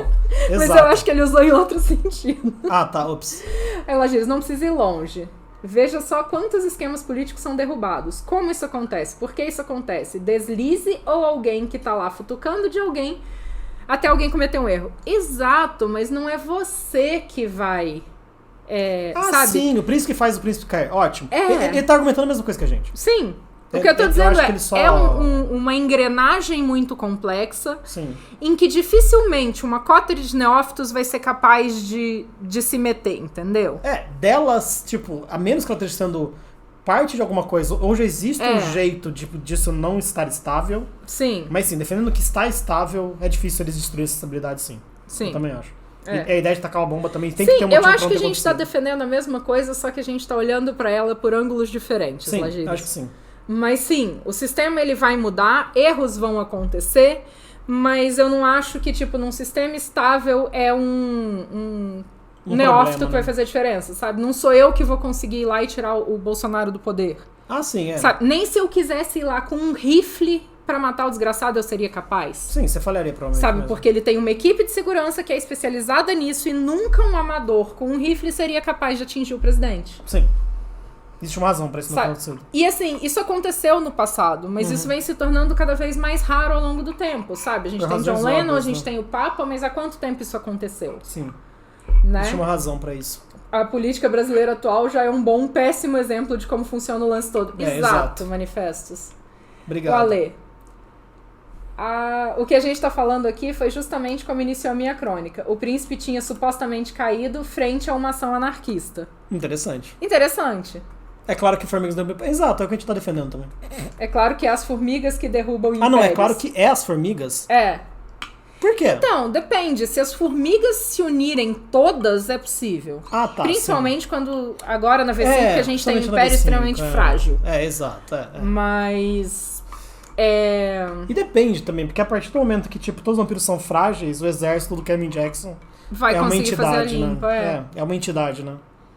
Depende, acho que depende. É muito complexo mesmo. Revolução Francesa e Russa foram exatamente isso. A gente discute isso em outro momento, Lagiris.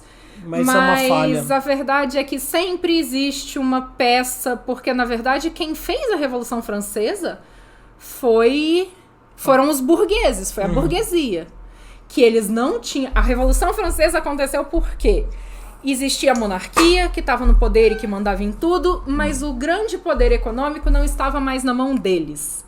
E daí, esse novo poder econômico atacou a monarquia e usou o discurso de melhorias populares para se destruir. Tanto é que depois da Revolução Francesa, a gente tem um revés total e daí a gente, sabe, tem um Napoleão surgindo. Então, assim, é o que eu falo sobre as revoluções Em algum momento eu vou falar mais especificamente sobre isso, mas é porque daí vai ser uma live chata, extremamente recheada de história.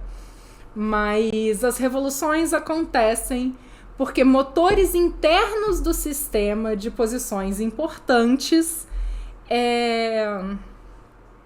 resolvem que esse sistema precisa mudar, seja pelo motivo que for, sabe? E aí é só a gente comparar, por exemplo, a França com a Inglaterra. Por que na França... Aliás, por que na Europa inteira aconteceu a Primavera dos Povos, né?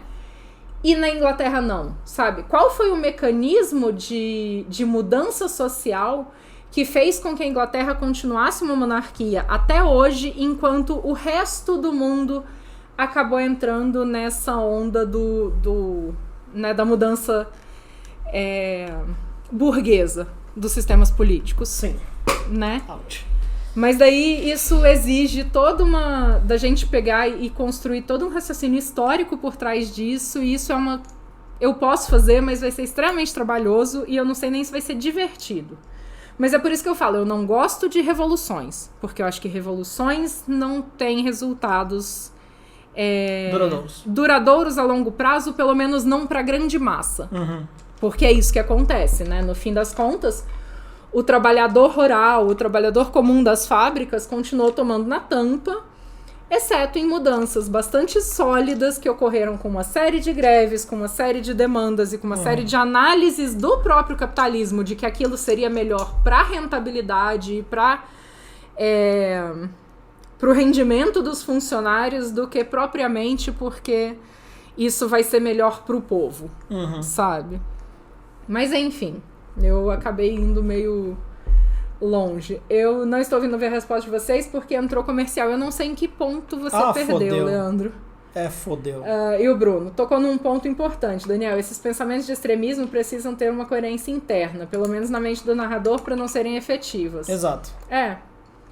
O Ale, sim, eu também acho que ele é racional, a besta não. Exato, e a grande luta do Vampiro Máscara é você tentar se manter no controle e impedir que a besta tome a situação. Sim. Porque a partir do momento que a besta toma a situação, aí as coisas realmente desandam, sabe? Você sai numa killing spree. E a verdade é que quanto mais a besta tem poder, menos a máscara é mantida. Pra mim é difícil os dois existirem. Então, tipo, a máscara durou muito. Tipo, depende do tipo de história que você tá querendo narrar, mas... Se você tá tentando trazer uma coerência extrema no jogo, se a máscara durou tanto tempo é porque a média dos vampiros... acha que isso é importante. Não, nem isso, né? Tipo, tem a racionalidade pra achar isso que é importante. Sim. E a besta não consegue tomar eles vezes o suficiente pra máscara ser quebrada. Sim. Porque hoje em dia todo mundo tem um celular. Se eles estão conseguindo se manter escondidos da massa, existe uma razão. Sim. Senão estaria querendo quebrar a máscara toda semana. Porque, tipo, tem que lembrar que são milhares de vampiros no mundo. Sim. Cometendo erros. Aí o Leandro falou, a irracionalidade do vampiro é o mote do jogo. Eu acho que essa luta da racionalidade contra a irracionalidade é o mote do jogo. Sabe? Você tá o tempo todo lutando contra esse ser que é primitivo, que é... instintivo e que vai só querer comer, fugir ou lutar. Ou sugar sanguinho. Mas é justamente contra isso que a gente tá lutando. Tanto que tem na descrição, né? Tipo, a humanidade 1 é você ser controlado pela besta, né? Sim. Então antes você não é. A partir do momento que você se torna... Então, mas o problema você... Não existe irracional ou racional, sabe? Não existe meio irracional. Ou você pensa no que você tá fazendo... Ou você não pensa. E aí a gente pode absorver uma série de outros conceitos no sentido de, tipo, se você foi ensinado a pensar, se a educação que você recebeu é crítica ou não, e por aí vai, sabe? Ou se, por exemplo, você não tem aptidão para aquele tipo de determinada situação. Por exemplo, eu não tenho um pensamento matemático funcional. O meu pensamento matemático é um lixo, sabe? E por isso eu não confio nele. Talvez, tipo, seja, tipo, o que ele quer dizer, tipo, eles são racionais, mas não vai ter domínio sobre tudo, né? Eu talvez acho que talvez seja isso. Seja mais nessa linha.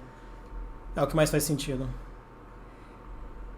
O Lagir falou, pera, calma, tô calma. Amam o pera calma, só pra me deixar ansiosa. Exato. E o Leandro, o Manifestos. Leandro, eu acho que você que entendo o que tu quer dizer. Tu fala sobre a relação com a besta. Ah, sim, isso é. Eu tenho uma pergunta pra te fazer. Quando você interpreta um personagem seu, você intencionalmente coloca um grau de irracionalidade nas escolhas dele? Ou você interpreta um vampiro com o mesmo grau de consciência que você tem nas situações? Quando você toma escolhas com seu personagem, você tira um pedaço de consciência daquela escolha intencionalmente, porque o ser é irracional e você não? Nossa, mesmo assim, isso é difícil pra caramba. Você ainda tá fazendo de forma lógica, na verdade. Então, mas é assim que eu funciono. Não entendi, mas sim. No Ale. O que no final tá mais inclinado aos impulsos da besta, mas não impede de ser racional. E ele vai estar mais inclinado aos impulsos da besta de acordo com o nível de humanidade e o nível de fome. Ah, sim, Né? Sim, mas acho que é isso que eu quis falar mesmo. Sim. Então, se você viveu durante 500 anos, ou 300 que seja, você sabe controlar a sua fome, sabe? Nenhum vampiro é capaz de viver o suficiente se ele não souber se alimentar de uma forma consciente. Porque senão você vai entrar em frenes no meio da rua, sabe? Lagires, não acho que seja exatamente racional você criar uma sociedade baseada em algo antigo que não deu certo e a sociedade só é secreta porque tem poderes sobrenaturais em jogo. Eu tenho uma pergunta muito interessante sobre isso. Seres humanos são racionais? Se a sua resposta for sim, nós estamos vivendo essa sociedade que não tá dando certo há centenas de anos. Sim. Então, pronto. E é justamente por causa dessas engrenagens que existem. E nem precisa de poder sobrenatural. Agora imagina se puder pôr poder sobrenatural junto, né? Manifestos. Até porque o príncipe é o pior lugar pra você estar. Sim. Concordo plenamente. A gente zoa que ele é o alvo. O príncipe é só o alvo, ele não é... Ele é um cargo, tipo, pros tolos, basicamente, né? E é por isso que vai entrar aquela questão de... Nossa, eu boiei. Eu viajei. Assim, dos objetivos de cada vampiro, de cada membro, sabe? Sim. Porque assim, daí você pode dizer que uma escolha de eu quero ser o príncipe, ela é irracional porque ela não é a melhor escolha, mas é o que te faz feliz. E daí nesse ponto eu concordo plenamente. Sim, mas ela a verdade irracional. É que você não vai se manter lá. Sabe? Tipo, irracional é você agir que nem um bicho. Sim. Eu acho que é o termo errado só. Pode ser. Você é racional, só que você tá usando o seu emotivo pra tomar uma decisão. Você quer ser o príncipe porque isso te agrada. É o seu sentimento. É o seu sentimento. Sim. Mas você escolheu isso ainda assim, sabe? Você usou o cérebro. Pelo contrário, eu acho que é teimosia orgulhosa. Naquela época deu certo porque não daria agora. Mas você acha que alguém sobreviveria tanto tempo batendo nesse mesmo pensamento? Porque a partir do momento de que naquela época deu certo porque não daria agora e não deu, o membro morre. Ele não vai fazer 2000 anos existindo com esse pensamento de imutabilidade. Sim, é igual ele vai morrer. Daí você precisa... E daí, pra mim, esse é o desafio. Sabe? Como você vai justificar ele ter durado 2000 anos pra ele morrer agora? Sim. Se ele tinha esse pensamento de nunca mudar e nunca se adaptar. Sim. Porque, por exemplo, a própria invenção da luz elétrica, que a gente não pensa, mas ela é uma invenção que muda radicalmente os hábitos de alimentação dos vampiros. Muda, é terrível. Sabe? Porque você passa a ter mais pessoas na rua à noite, mas você passa a ter cidades mais bem iluminadas. Entende? Então os vampiros eles vão ter que buscar novas formas de fazer isso. A partir do momento que você deixa de ter uma população predominantemente rural que vai se concentrar numa cidade e que vai circular em variados horários e que essa iluminação permite que essa população circule... É terrível. A sua forma de se alimentar, por exemplo, das pessoas dormindo nas casinhas rurais não vai se adaptar ao mundo moderno em que você vai ter que invadir um prédio. Sim. Entende? Então, por isso que eu falo, vampiros que duram tanto tempo, que passam por todas essas mudanças tecnológicas que a gente toma como garantido porque a gente nasceu com elas já existindo, eles tiveram que aprender a se adaptar e viver uma outra realidade. E é muito difícil se pôr na mente de alguém que tem 2000 anos. Pensa 10 anos atrás, o quão diferente isso era, sabe? Pensa 5 anos atrás, o quanto você já aprendeu, sabe? Sim. Agora multiplica isso por 1000. Eu não consigo, meu cérebro não entende esse número. Essa que é a verdade. Sim, exato. É terrível mesmo, tipo... O Ale, manifestos, concordo, depois dá uma sacada num texto que tem lá no nosso Insta, o Meio Mundo RPG, sobre o príncipe estar nessa posição. Ale, você consegue me mencionar nesse texto depois? Que eu provavelmente li, mas de cabeça não consigo me recordar. Eu também não. O manifesto falou, eu acho que se um vampiro de 2000 anos, ele tem a capacidade de acompanhar o tempo. Acho que sim. Porque eu acho que ele não permaneceria. Ale, não foi eu quem escreveu, foi uma das nossas narradoras e eu achei muito foda. Exato, isso eu concordo com molecadas couve também. Mas quando você terceiriza o conhecimento, mais fraco vai ficando esse elo. Sim. Vai, concordo plenamente. Exato. Michel Temer leaves the room. Ops. Eu já falei, né? Pra mim, o Temer, ele não é um vampiro, ele é um carniçal muito antigo e mal alimentado. Mas é isso. Mas confesso, eu acho que os vampiros são quase puramente racionais. Pra mim é muito difícil fugir disso, porque eu sou uma pessoa que tenta ser racional também. Então, sim. Óbvio que nos meus jogos os vampiros vão ser. Porque no fim das contas o cenário é só o que você é também. O seu cenário é um reflexo do que você é. Exato. Você não pode criar um cenário muito melhor do que você é, sabe? Não dá. O Bruno, essa ideia de vampiros antigos que não se adequam ao tempo contemporâneo parece aqueles filmes de monstros que acordam, não se adaptam, criam o caos e acabam sendo mortos por caçadores ou cometem suicídio. Eu adoro o Bruno. Bruno, eu não poderia definir melhor o que eu penso da situação. Eu acho que é isso, sabe? Mas é pra gente também. Sim, entende? sim, a gente tá aqui apresentando os nossos argumentos de por que a gente não concorda. Sim, mas também dane-se, né? Tipo, é um bando de... Tipo, e de certa forma é injusto, a gente sempre fala isso, é injusto querer discutir.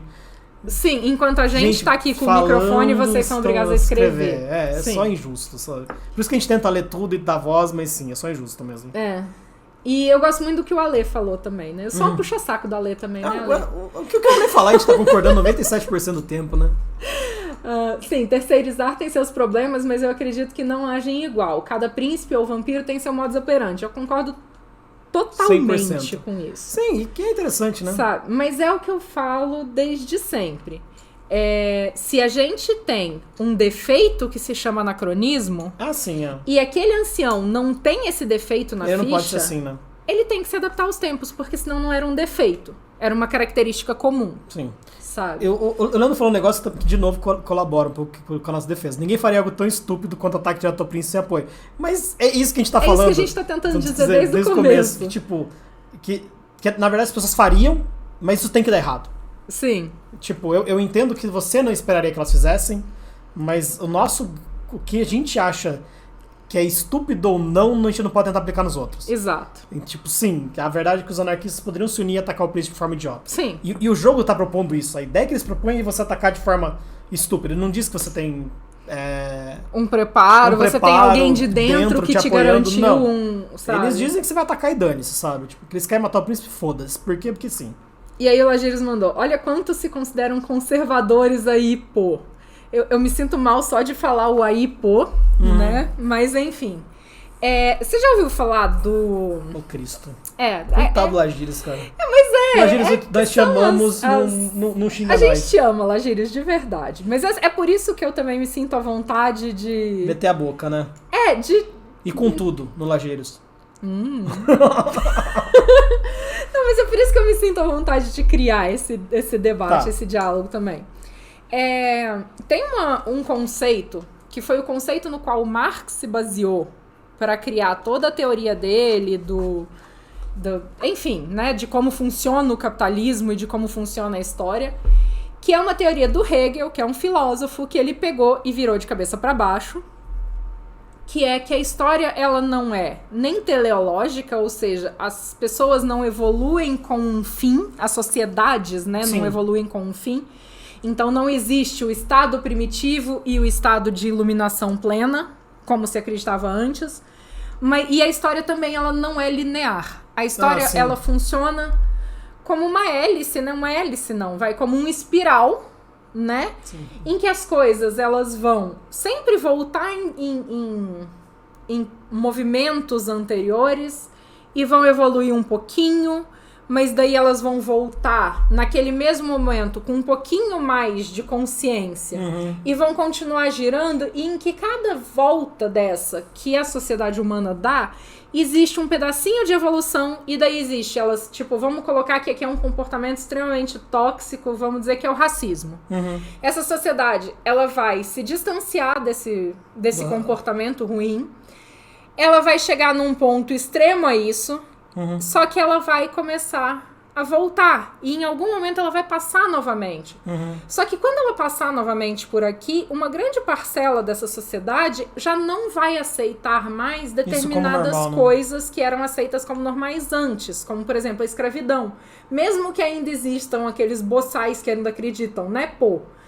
E aí isso vai girando, né, de forma que todas essas temáticas da sociedade vão sendo revisitadas, mas elas vão sendo revisitadas com um outro olhar de um outro tempo.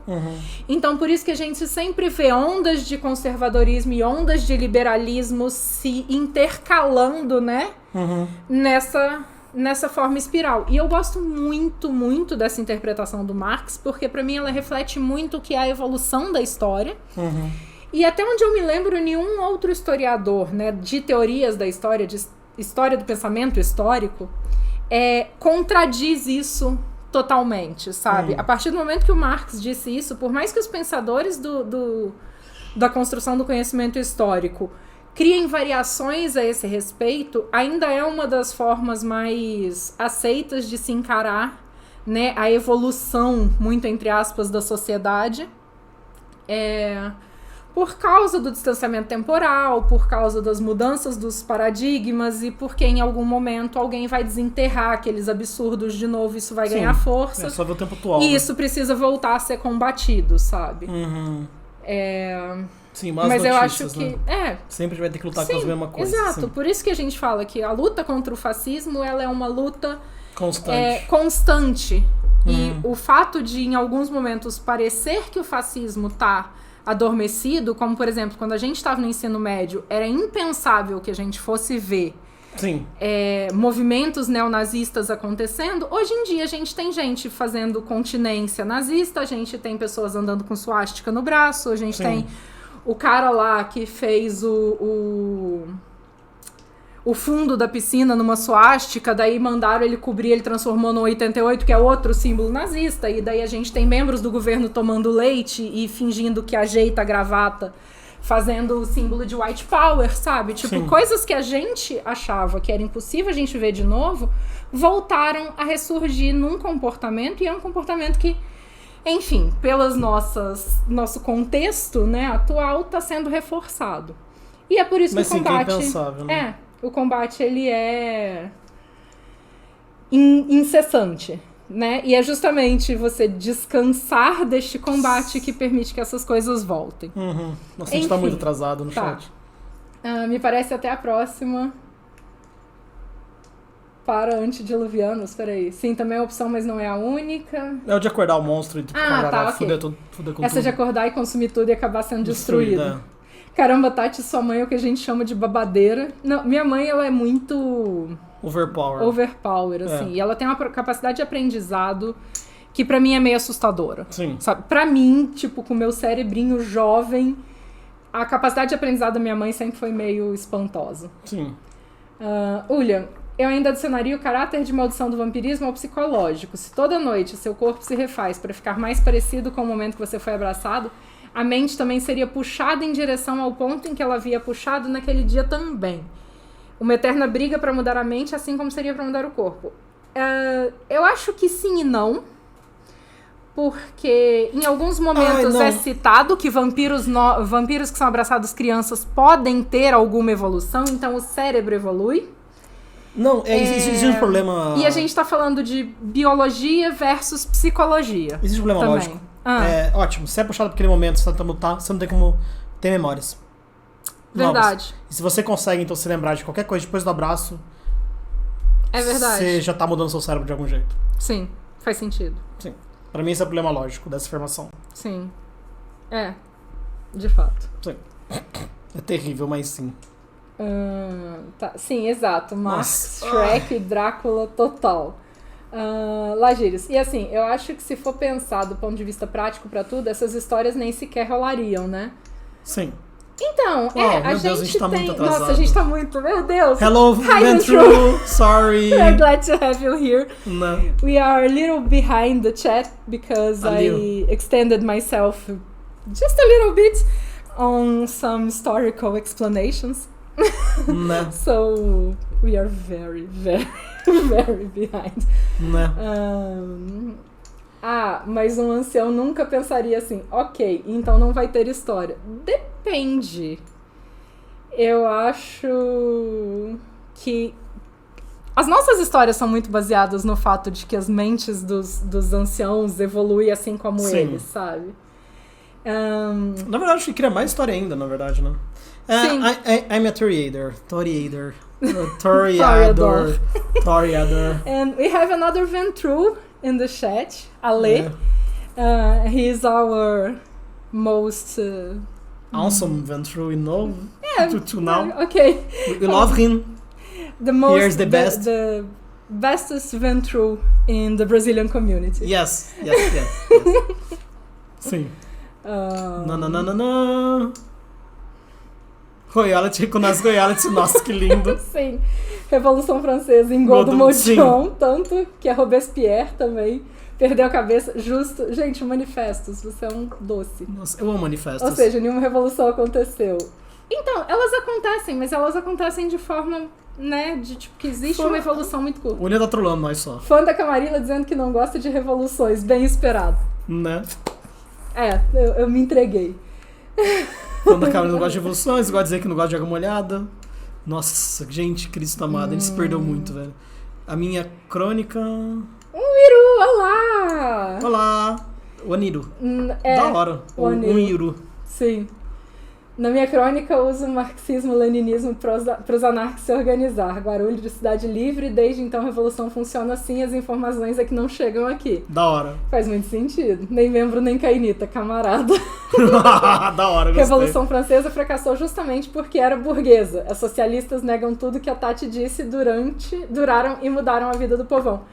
Sim, mas são processos de longa duração. Eu não disse que revoluções não funcionam, eu disse que mudanças funcionam. O que, pra mim, são duas coisas bem diferentes. Quem foi? Foi a Jane. A Jane outro dia mandou uma definição muito boa, que é a diferença entre revolução e... eu esqueci o nome agora. Não sei também. Eu tenho dificuldade terrível de guardar nomes específicos. Mas são essas lutas, né? É a luta do dia a dia, pra mim, ela funciona muito melhor do que uma grande revolução. Violenta que tipo, pode ser voltada atrás, né? Os humanos também não são exatamente racionais. Eu concordo e é por isso... Mas aí é que eu digo. Eu acho que os vampiros, eles vão ser um pouco mais racionais, porque vai ser uma sociedade escolhida para durar, ao contrário da humanidade. E... a gente aceita o mesmo nível de irracionalidade nos vampiros que a gente tem. Sim. Nesse sentido, eu acho que é muito pau a pau, assim. Eu não julgaria racional uma sociedade que destrói o popular. Então tá, ok. Exato. Se ninguém é racional, tudo bem, os vampiros serem racionais daí. Menciono sim, ficou muito bom o texto, valeu. Credo, que delícia, quinta série vibes, eu não sei nem porquê. Nossa, a gente tá muito perdido. Isso de atacar o príncipe, meu Deus, gente. Tem muito ainda? Não. Não sei. A gente tá conseguindo chegar? Não, a gente tá chegando. A gente vai encostar em vocês. Oba. Isso de atacar o príncipe, sem mais nem menos, me lembra aquele diálogo do Bloodlines, que a gente convence outro neófita a ir atacar o príncipe com um chifre de unicórnio pra acabar com a maldição. Amei. Boa, amei. Amei mesmo. Putaria. Não entendi o motivo da implicância com o Pô.